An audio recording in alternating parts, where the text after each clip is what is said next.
Hello everyone, welcome to a banner review / analysis about Mythic Sothis and by extension Byleth.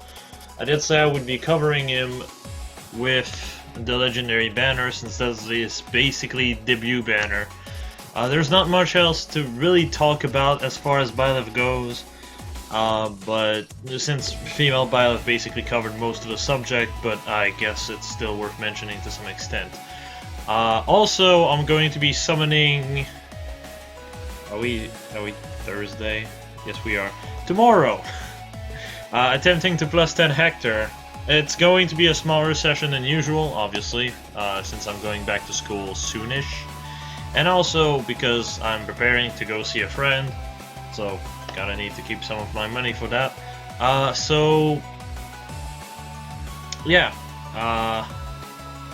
Let's get started. We're going to start with Byleth since that's the easiest one to really talk about. Odd speed, wave, chill speed. Why? That said, Distant Counter is still a decent skill to this day. Definitely not nearly as overpowered as it used to be. Ruptured Sky is also ineritable, so there's also that. For a unit such as Fur, he is one of the best fodder for her, since that allows her a 2 cooldown special that tends to do relatively good damage, and against Dragon / Beast unit, Fur is able to literally unload something like 20 to 24 damage from the special itself, plus 10 with Wrath, plus 10 because of her weapon. So that's pretty good, and Distant Counter is a really good addition to have on Fur in general. So the combos like these are very much worth going after. Adult Guard is also a fantastic unit to use this type of combo on. As for Creator Sword, you already know how I feel. It's mostly dealing with dragons and not much else. It does help him be more consistent with Ruptured Sky.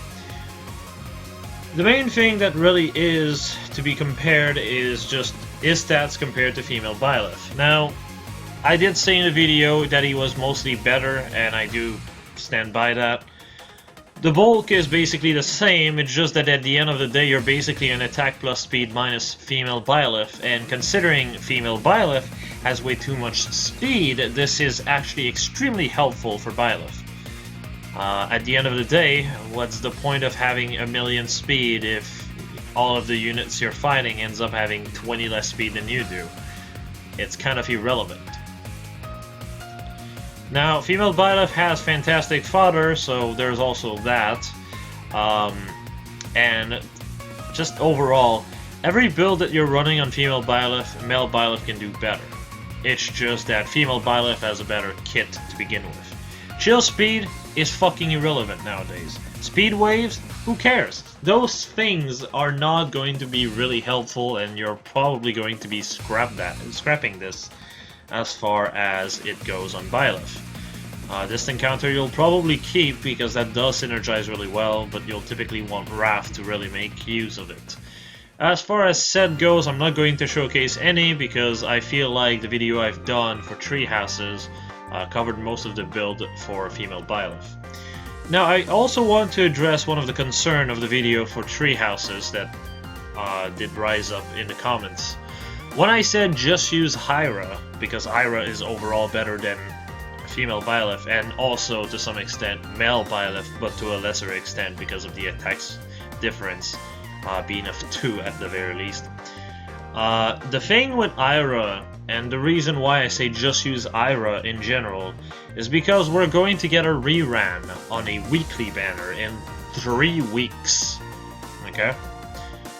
As far as unit goes, Ira is superior to both of these. Okay?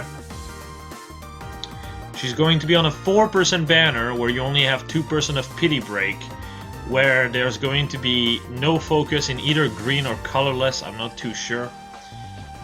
The point is, however, since there's no focus, you can summon on the non-focus if you don't get a red, which is rare. You have higher chance to pull Ira by far compared to these two. One of them being on a legendary banner and the other one being on a 4-man banner. To put it simply, first up, a 4-man to a 3-man banner is comparing 2.55% to a 3.32%. That's how big of a difference a 4-man to a 3-man banner is. Then you have the fact that it's a 4% banner and not a 3% banner. All of a sudden, your rates just kind of shoot up to roughly 4%, 4.5%. And then, on top of it, your pity break chance is much lower, despite the fact that a new banner does not have all of the old reds in the pool, therefore should be slightly better. It's actually not the case, because the base rate is so much lower. So obviously overall going for Ira is a lot easier, and Ira, like I said, is overall better. The better question becomes, why would you summon for these two if Ira is coming in 3 weeks? At least I believe it's 3 weeks, a bit less than 3 weeks in fact. Even if you're saving from now on until she pops up, you should have like 200 orbs, which is at least enough for a copy on average. Potentially even 2. So yeah, that's why I said just use Ira. I should have mentioned this, but oh well. Now moving for the actual unit of the banner that's new, which is Sothis. Now, Sothis is a bit of a strange case. She neutralizes effective against dragon, so ha, rip Garen, nobody cared. Other than this, she's an infantry trainee unit, of course.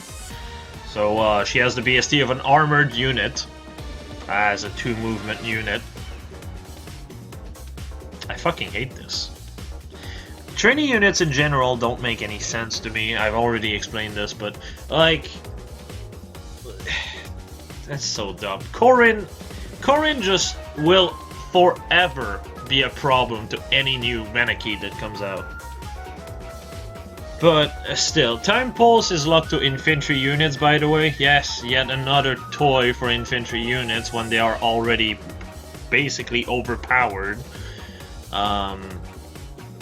Attack speed solo is very much irrelevant even for her. At the end of the day, do you need 51 speed? Because that's what her base kit gives her. Kind of overkill, isn't it? Raph is definitely pretty solid. The issue with Sirius is not exactly the fact that it's a healing special with Raph. In case you guys don't know, which I would not be surprised if you didn't know, because Raph is a bit of a strange case, as it's unique in that aspect. The way Raph works is the plus 10 damage you get, there's a check for it not at the start of the battle, but rather midway in the battle. So in other words, if you start at 41 HP and you lose 11 health to 30 health, and then you get to proc Sirius because Time Pulse got your cooldown down to 1, so you got hit, that's another charge, which means Raph procs. Despite the fact that you are not in Raph range, you still get the 10 damage because the second it procs, you are in Raph range. It makes the check as you spec, not before the combat. It's weird. So that's why a lot of people runs Noontime on Nyla, because at the end of the day she gets 10 damage from the special. Raph is another 10 damage. She tends to do enough to KO quite a few units while also healing herself back up from the damage she took in the fight, which is really, really good for her. So it's the same logic here. It works pretty well. Now the issue you run into is not the fact that Raph is a bit unwieldy with it. No, the issue you actually run into is the fact that Time Pulse and Raph are meant to work together, but it only really works together for the first fight. What I mean by this is if you're dealing with 2 fights on enemy phase, the first one you're definitely going to proc Sirius instantly, which is wonderful. It's going to give you a bit of health, it's going to improve your survivability, and make you better for multiple fights in a row. The issue becomes on every fight subsequent to that one, because then you are at 2 charges after you killed with your special, typically. If you haven't killed, that's perfect, because it means you're going to proc, hit and kill, and then on the next fight you still proc Sirius as your first thing. If you kill with your special, which is very possible because Wrath does give you an extra 10 damage if you take enough damage, what ends up happening instead is that you just have no charges, which means you get hit, you hit back, then you proc, and because you proc on like whatever little snivel of health you have, the enemy has left, which typically should be maybe 10, 20, means that you're going to heal very, very small amount. You cannot over heal from the amount of HP your enemy has. If your enemy has 10 HP, the max amount you're going to heal with this special is 3. Sirius is overall a very good special, mind you. It is 12 speed, 12 damage from her speed rather, very easily. If you're buffed up, typically you can actually get 13 points. That's great. With Wrath, that's up to 23 points. The issue is that dragons do not have cooldown -1, and since she does not have cooldown -1 and the spot was taken by neutralizes effective against dragon bonuses, which is helpful to some extent. It basically gets rid of the one weakness she has. Unless you remember Poison Dagger is a thing in this day and age, let's forget it.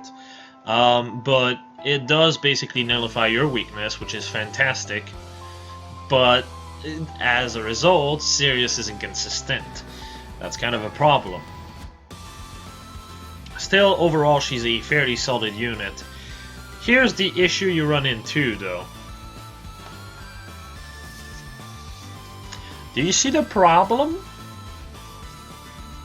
1 less attack, 2 less HP, but hey, 2 more speed, which is kind of a dead stat at that point because you have already too much speed, and 1 more death. Are you serious? No pun intended. So, yeah, they basically decided to make a red version of a colorless unit. What do you think I would feel like if I'd saw, like, say, what's her name? Shamir was released into Heroes as a red bow unit with Jamke's stats. Do you think I'm going to be jumping in joy? Fuck no, because that just makes her a worse Jamke. Colorless is a blessing. It hardly ever is a weakness. Especially for a unit like Corrin. Corrin is overall a superior unit to Sothis for 2 reasons. Well, more than that, but the main one is that she's obviously colorless, so no triangle disadvantage being a problem. 2 is the fact that, again, she's colorless and red is a dangerous color to have. Red is fantastic in Arena, don't get me wrong. She's going to be a fantastic unit there. There's no questions about it. She's just really, really solid there. In AR, red is a death sentence. The only red units that are genuinely really strong units in AR, consistently strong units in AR, are units such as Rid, unit that can proc Gale Force, unit that can hit and run, units that are just overall a lot more consistent with what they're doing. Or maybe even Blade Tome units, so you can wall break certain armored units, or certain, like, tanks. A tank, a red tank in AR is typically dead weight. That's kind of just how it is. A colorless tank typically wipes entire teams. That's the difference. And it's huge. So, already there you're off to a bad start. Then you compare their sets. Yes, Sothis does have Sirius, but like I said, it's a bit too inconsistent. It is a good special, but again, it's still inconsistent. So already there, that's off to a bad start, isn't it? Then you have the weapon. It's a DC weapon with effective against. That's kind of it. So the only real way you can compare the two of them becomes if you run bonus doubler on Sothis. And bonus doubler versus Corrin's weapon is like day and night in terms of utility. Like, you'd run DC on Corrin and because Sothis has DC in a weapon. You run bonus doubler on Sothis to make up for Corrin's broken-ass weapon. But then you still run into this issue. Corrin, instead of losing the... well, gaining the... well, no, losing the Dragon Killer weakness, Corrin gets an extra 3 attack, so that's 4 more attack. I'll explain why the attack in particular is very important a bit later, but the condition is very easy to fulfill. You take Mordecai and smite her in the fucking enemy pack, everyone lose 4 in all their stats, and obviously Mordecai can just run a Link skill plus 2 tactics, and there you go, 6 across the board, for free. While doing -4 across the board. And the best part about this is that even if you don't want the buffs, you can just still keep the 6 across the board. Sothis requires the buff with bonus doubler if you want to actually work with those. That's a problem. So overall, Corrin has a more consistent weapon. Now here's the other part I was talking about that was another big problem as far as main tank goes. And this is why I say the extra 3 attack in Corrin's weapon is extremely welcome, especially once we get speed res rouse. I said this also in the 3 hours review, but on certain units such as Edelgard, but I'll say again. Eliwood is a broken support. Eliwood gives 6 attack, 6 death across the map regardless of your position if you have the highest attack. So the fact that she has 4 more attack is extremely helpful. Getting bonus doubler and 6 attack, 6 death, essentially giving you 12 death, 12 attack, 12 death, and if you have speed res rouse, whenever that comes out, 12 speed and 12 res on top of it, is insane. You don't even require to be rally. You just get it for free. That's ridiculous. So you play the strength of Corrin needing to be alone. Oh, but she can't get buffs! No, she can. Across the entire map, in fact. So, yeah, you get the idea. It's just literally her weapon plus bonus doubler plus those buff is 18 across the board. Let me just spell this out for you. You are looking at 43 HP, okay? 72 attack, 55 speed, 49 def, and if you go with res plus, 48 res. Obviously I'm not considering a Bane here, but merges gets rid of those. So this is an unmerged Corrin with 43 being the lowest stat and 48 being the lowest non-HP stat. Have I driven the point home enough? Sothis can already do this as well, running double bonus doubler. But like I said, that can be a problem because of panic. It's kind of ridiculous, isn't it? It's kind of ridiculous that you're at a situation like this. Yet, here we are.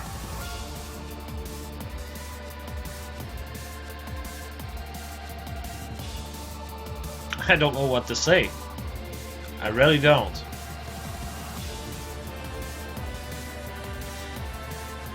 So overall, Corrin is less unwieldy. She has the colorless advantage. She is a lot more like synergetic with Eliwood since she basically has 54 attack without an A skill, which is insane.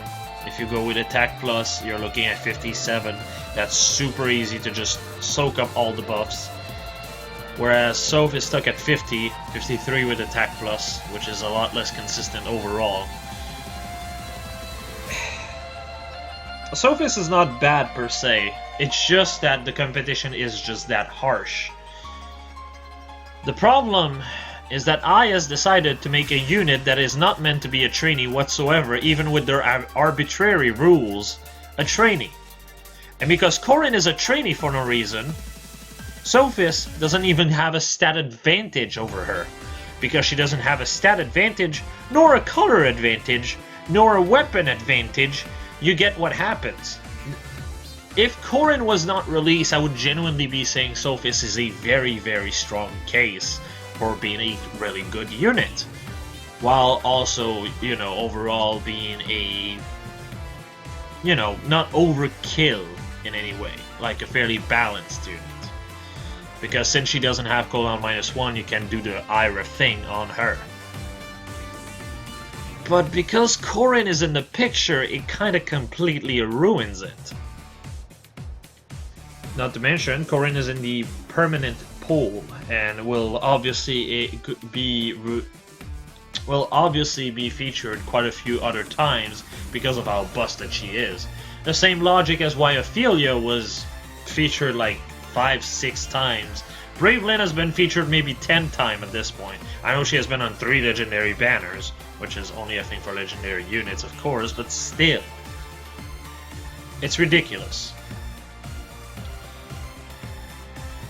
Now, if you wish to actually build her, this is the way I would go about it, because that way you don't have to rely on buffs. Buff will obviously make her better overall, but this is still a decent option. Like I said, look at those stats. It's really wonderful. You already have DC in the weapon, you have no weakness, 48 is your lowest stat outside of HP. You can actually bait not armored, but healers pretty well with attack smoke. Your bulk pushes up to 55-55. It's just that Corrin can do the same and better. That's the fucking problem. The only thing that she really has going for her is that as far as a tank goes, Sirius means more health. And it's more consistent in Aether, something Corrin is kind of stuck with. She also has the Dragon Killer removal, so that means that dealing with Deirdre is a lot more doable. Because no effective damage. And hell, Deirdre Julia are very popular in AR. Sothis completely trashes them. Well, I say that, but then again, my Deirdre is sitting us at almost 50 res. More on that when I actually end up plus-stunning her. Well, hopefully plus-stunning her next month. We'll see. It's on a 4-person banner, so it should be not too bad. Still, overall, she's a good unit. It's just Corrin exists. Can't wait to see fucking Mel Corrin next month as the legendary heroes, because it's water and pair up. And Fates is one of the 2 games with pair up. Well, 3 games now, I suppose.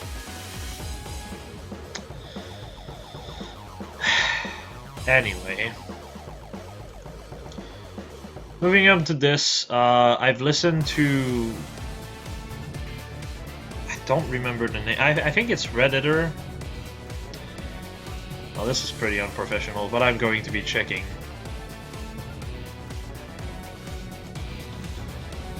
Because I do want to give credit where credit is due.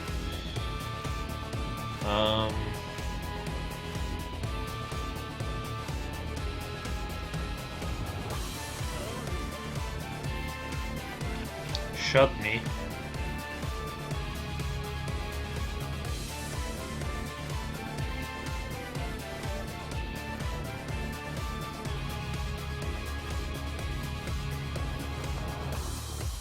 Oh, there we go.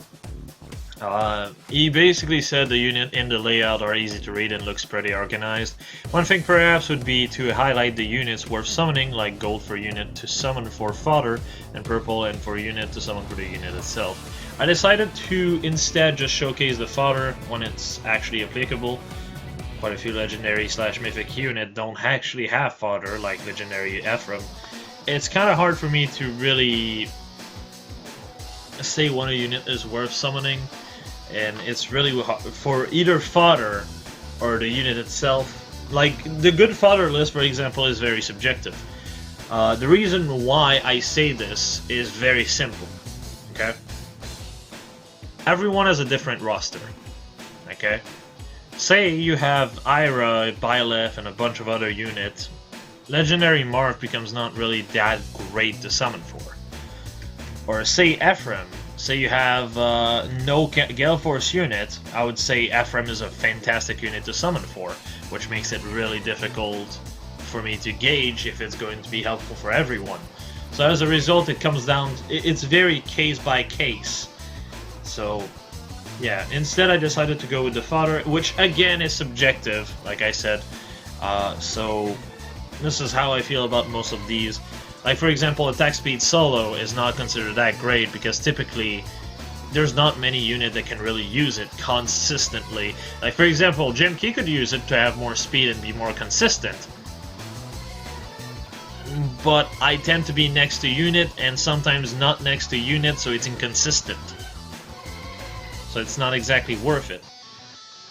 It can be good on certain Gale Force units, but it's very more niche than a skill such as Wrath. Wrath is insane on plenty of units. Nyla, for example, Fur, for example, Ira, for example. Like, I could go on. There's plenty of units that can use Wrath very well. And Time Pulse is a bit iffy. So you get the idea. So it's a bit easier for me to explain how I feel about X and X. So this legendary banner is kind of insane. It's actually, as far as colorless and green goes, some of the best. In fact, I'd say as far as green goes, this is the best legendary banner we've ever had. Okay? Because Fury is just godlike fodder. Legendary Hector is still the best fire hero as far as score and utility goes. Lyn still has speed tactic. Like I said, I don't consider attack speed solo great because it's a bit annoying to set up and inconsistent. Speed tactic is a lot more consistent, and having a speed buff tends to be a lot harder. Lyn herself is not a great unit, of course, but she is good fodder. So, as for red, we have Byleth, Sothis, and Marth. I'd say overall Marth is a decent unit. Byleth is a very solid unit, but it's just... in both of their case, as far as a damage dealer is, Ira just surpasses both of them. Sothis is kind of overshadowed by Corrin, of course, so it's kind of iffy already, yes? So you can kind of imagine. Red is not that great of a color. Blue has Legendary Azura, which has the most utility in this game, for better or for worse, mostly for worse. Doesn't really have good fodder though, and Fjorm doesn't really have good fodder and is a pretty terrible unit unless you plus 10 her, which... why would you? Ryoma has Attack Def Solo, which is the most, definitely the best solo skill of the bunch. It's the most consistently helpful and one of the easiest ones to set up. Now green is coming here with Fury 4 and Faithful Axe. This came as a surprise. I was not expecting Grail on this banner. Hector by himself is already making green worth summoning, typically, and Speed Tactic is not bad. But then they decided to, on top of having Distinct Counter in the green pool, to have Fury 4 in the pool and Faithful Axe. If you've been following me to some extent, you already know how I feel about the Faithful Axe slash Heart's Blade. Those weapons are insane. 3 across the board for a very easy to fulfill condition is insane. Put this on a tank and your tank becomes a lot better.